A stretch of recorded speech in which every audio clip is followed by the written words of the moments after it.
Consejo Mexicano del Transporte.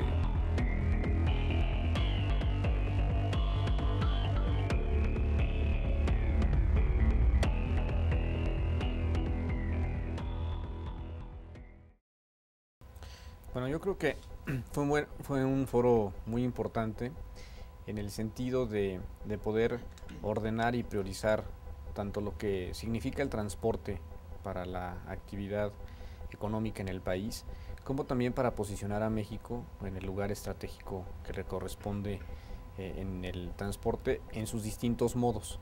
Creo que es un esfuerzo muy importante que se realizó por conjuntar tanto el sector aéreo, que es donde estamos nosotros, pero también el sector de autotransporte, el sector marítimo, el sector ferrocarrilero. Y yo creo que fue una muy buena experiencia porque nos permite ver el transporte en la dimensión que tiene, que es en su dimensión integral. ¿Sí? El esfuerzo aislado de cada modo, si bien coadyuva a hacer una mejor movilización de la carga y del pasaje, pues es solamente viéndolo de manera integral como podemos conjuntar un verdadero esfuerzo multimodal hacia futuro. El 2012 pues es un año muy particular digamos, en el entorno en México en general por el cambio de gobierno, y lo que nos hemos propuesto en el Consejo Mexicano del Transporte pues es el presentar de una manera ordenada durante el foro pues cuál es el diagnóstico de nuestro sector en su conjunto, y también propuestas específicas que puedan ser incorporadas como parte del plan de gobierno de la próxima administración federal.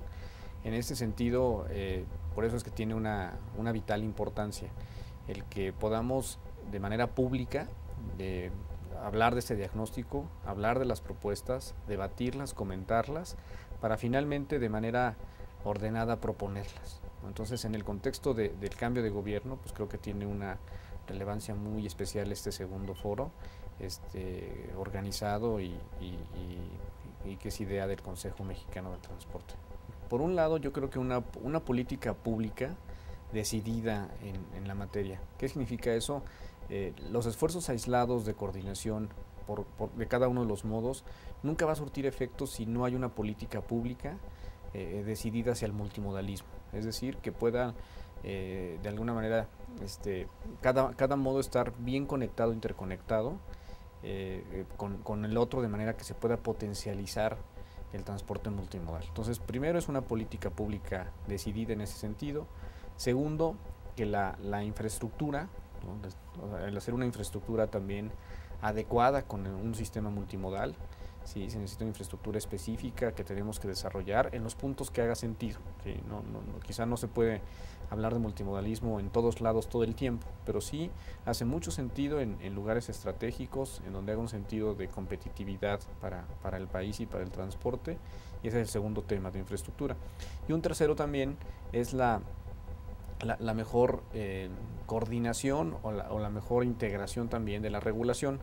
Hoy quizá encontramos que la regulación en algún sentido puede ir por lugares, cada uno por sentido distinto, como se ha visto hasta ahora unimodal, pero si hay una política pública determinada, si existe la infraestructura adecuada, pues también debe haber un marco regulatorio que permita que el multimodalismo se dé sin que exista una competencia entre los modos, sino una verdadera coordinación también. Entonces hay que hacerlo homologable, ¿no? En el transporte aéreo, lo que nosotros hemos insistido durante los últimos años es el que debe existir una política aérea, una política pública en el sector que considere el modelo de aviación que debamos como país tener. México no se parece en aviación casi a ningún país. Entonces tiene unas condiciones de competencia, unas ventajas, digamos, competitivas por razón de mercado, por condiciones geográficas, que nos obligan a plantear un modelo de aviación específico para México. Para adecuar eso, necesitamos una normatividad que vaya de acuerdo a ese modelo de aviación. Una normatividad que nosotros hemos dicho debe descansar básicamente en la sustentabilidad financiera de la industria. ¿Por qué?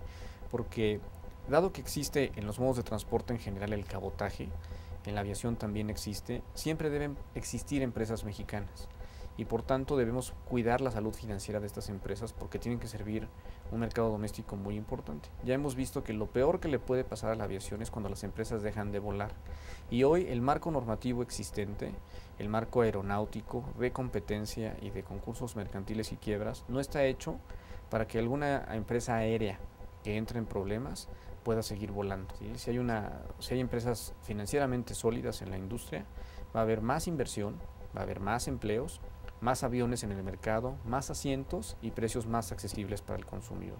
Y eso es lo que creo que de largo plazo debemos buscar. Ese es como el primer eje. De acuerdo al modelo de aviación, debemos tener una normatividad que soporte ese modelo, por un lado. Segundo, debemos tener una estructura de costos más competitiva.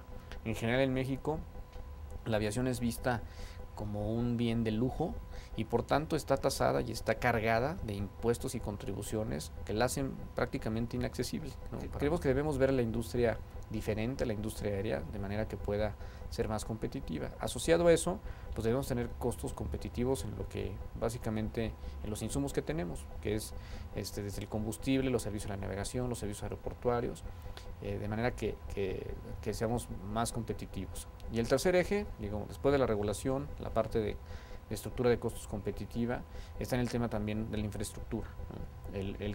Quizá hoy el principal obstáculo para que la aviación pueda seguir creciendo en México, que tiene un dinamismo muy importante, pues es el Aeropuerto Internacional de la Ciudad de México. ¿Por qué? Porque siendo el hub, digamos, el centro de conexiones natural del país, de manera logística, no solamente para el pasaje, sino también para la carga, tiene restricciones para que puedan seguir llegando más aerolíneas o las que están pueden meter más vuelos y más operaciones. Entonces, si queremos hacer de México incluso un punto logístico para América Latina, pues nuestro hub natural para lograr esto es la Ciudad de México. Y si no tenemos un aeropuerto internacional en la dimensión que la demanda lo requiere, la verdad es que nunca vamos a poder lograr que crezca la aviación ni hacer de México país y de la Ciudad de México como ciudad un punto de verdad de integración logística para el continente. Efectivamente, siempre cuando pensamos en infraestructura pensamos en el aeropuerto, pero efectivamente hay un reto muy importante en términos de la infraestructura para la navegación aérea.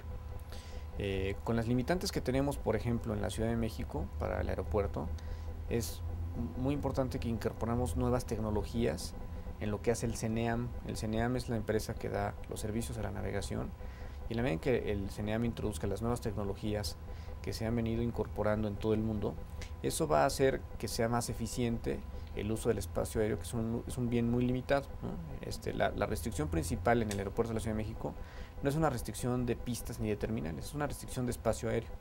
Y dado que el espacio aéreo es un bien finito, ¿no?, y que está saturado, la incorporación de tecnologías ayudaría mucho en la aviación en general, en Ciudad de México, pero también en otros lugares. Adicionalmente, también como lo mencionas, el tema de migración y de aduanas es un tema muy relevante. ¿Por qué? Porque podríamos tener un aeropuerto muy grande, si no están todos los servicios que son complementarios, ¿no?, como estos que son de autoridades, pues al final, pues vaya, puede ser un cuello de botella, puedes tener una infraestructura enorme y demás, pero si no tiene los servicios básicos para que se pueda utilizar de manera eficiente, pues al final también repercute en costos para todos, ¿no? Si no existe una aduanas o servicios aduanales suficientes, o migratorios también, pues al final se convierte en un cuello de botella que implica costo. Entonces, sí creo que además del puro aeropuerto con lo que implique, sí tiene que haber una inversión importante y que tiene que ir de la mano, no puede pasar como en el caso del regulador,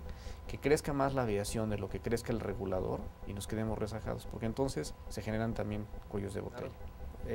Que es muy importante que el Consejo Mexicano del Transporte siga realizando este tipo de foros, ¿no? Creo que este tipo de foros permite profundizar en temas como los que hemos mencionado ahorita, permite profundizar también en la importancia de vernos como de manera integral, ver el transporte. ¿Por qué? Porque al final del día lo que nos importa es que el transporte ocupe el lugar que le corresponde. El transporte no es un fin en sí mismo, es un medio para hacer el país más productivo y más competitivo, para hacerlo más eficiente, para crecer más, ¿no? Somos un medio para lograr también que los mexicanos viajen, vayan, digamos, es un potencializador del turismo, de las economías regionales, ¿no? Entonces, yo creo que este tipo de foros deben seguirse realizando con este enfoque multimodal, con este enfoque integral, de manera de poner al transporte en el verdadero lugar que tiene, ¿sí? Al final, lo que no queremos es convertirnos en un cuello de botella para el crecimiento de la economía. Si hay que hacer algo en la parte estructural, pues hay que decirlo, ¿no? Hay que entenderlo y decirlo, y yo creo que en ese sentido el Consejo Mexicano del Transporte y este foro son de mucha utilidad para lograrlo.